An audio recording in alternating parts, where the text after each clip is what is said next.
नमस्कार। श्री गणेशाय नमः। ओम नमो भगवते वासुदेवाय। आज मैं आपको पौष मास के शुक्ल पक्ष के पुत्रदा नाम की एकादशी का महात्म्य सुनाऊंगी। इस बार 2025 दिसंबर में 30 तारीख को सवेरे सूर्योदय के पश्चात एकादशी तिथि शुरू हो रही है और 31 तारीख को सवेरे ही सूर्योदय पहले 5 बजे ही पूर्ण हो जा रही है। स्मार्त लोग 23 तारीख को रखेंगे, वैष्णव 31 को। आप अपने सुविधा अनुसार अपने पुरोहित से पूछकर किस तिथि को व्रत रखना है रख लीजिएगा। इसका पारण सदैव दोपहर के पहले होता है, सवेरे ही होता है, सूर्योदय के पश्चात दान इत्यादि करके। इसमें भगवान नारायण की पूजा विधिवत की जाती है। आइए महात्म्य सुनिए। युधिष्ठिर बोले, श्री कृष्ण आपने शुभ कारणी सफला एकादशी का तो वर्णन कर ही दिया, अब कृपा करके शुक्ल पक्ष की एकादशी का महत्व बतलाइए। उसका क्या नाम है, कौन सी विधि है तथा उसमें किस देवता का पूजन किया जाता है। भगवान श्री कृष्ण ने कहा, राजन, पौष के शुक्ल पक्ष की जो एकादशी है उसे बतलाता हूँ, सुनो। महाराज, संसार के हित की इच्छा से मैं इसका वर्णन करता हूँ। राजन, पूर्वोक्त विधि से ही यत्न पूर्वक इसका व्रत करना चाहिए। पूर्वोक्त मतलब कृष्ण पक्ष में जैसे ईश्वर की नारायण की पूजा की थी वैसा। इसका नाम, इस एकादशी का नाम पुत्रदा है। यह सब पापों को हरने वाली उत्तम तिथि है। समस्त कामनाओं तथा सिद्धियों के दाता भगवान नारायण इस तिथि के अधिदेवता हैं। चराचर प्राणियों सहित समस्त त्रिलोकी में इससे बढ़कर दूसरी कोई तिथि नहीं है। पूर्व काल की बात है, भद्रावतीपुरी में राजा सुकेतुमान राज्य करते थे। उनकी रानी का नाम चंपा था। राजा को बहुत समय तक कोई वंशधर पुत्र नहीं प्राप्त हुआ, इसलिए दोनों पति पत्नी सदा चिंता और शोक में डूबे रहते थे। राजा के पितर उनके दिए हुए जल को शोक के श्वास से गर्म करके पीते थे।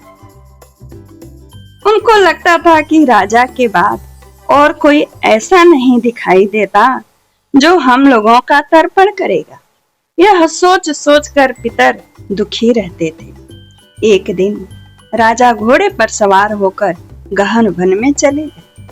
पुरोहित आदि किसी को भी इस बात का पता न था। मृग और पक्षियों से सेवित उस सघन कानन में राजा भ्रमण करने लगे।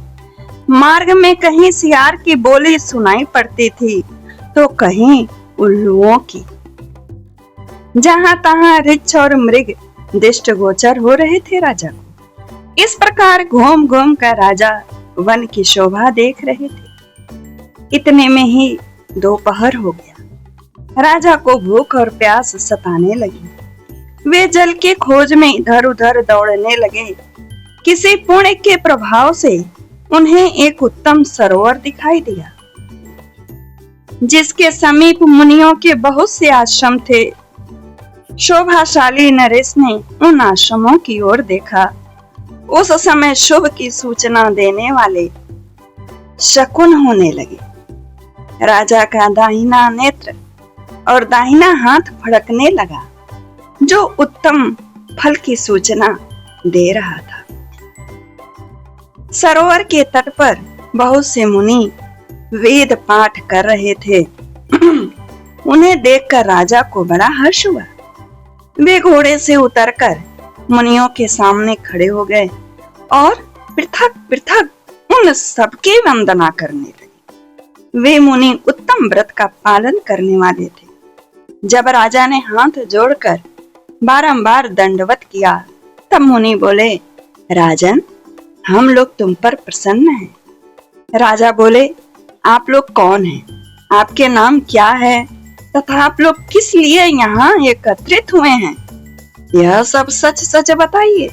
मुनि बोले, राजन, हम लोग विश्व देव हैं, यहाँ स्नान के लिए आए हैं। माघ निकट आया है, आज से 5वें दिन माघ का स्नान आरंभ हो जाएगा। आज ही पुत्रदा नाम की एकादशी है, जो व्रत करने वाले मनुष्यों को पुत्र देती है।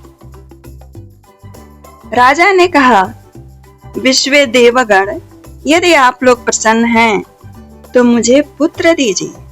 मुनि बोले, राजन, आज के ही दिन पुत्रदा नाम की एकादशी है, इसका व्रत बहुत विख्यात है, तुम आज इस उत्तम व्रत का पालन करो। महाराज, भगवान केशव के प्रसाद से तुम्हें अवश्य पुत्र प्राप्त होगा।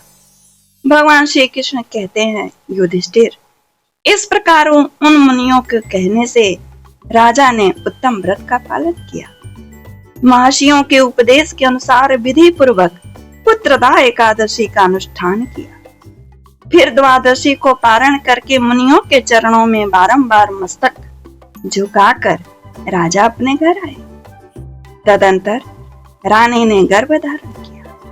प्रसव काल आने पर पुण्य कर्मा राजा को तेजस्वी पुत्र प्राप्त हुआ, जिसने अपने गुणों से पिता को संतुष्ट कर दिया। वह पुत्र प्रजाओं का पालक हुआ।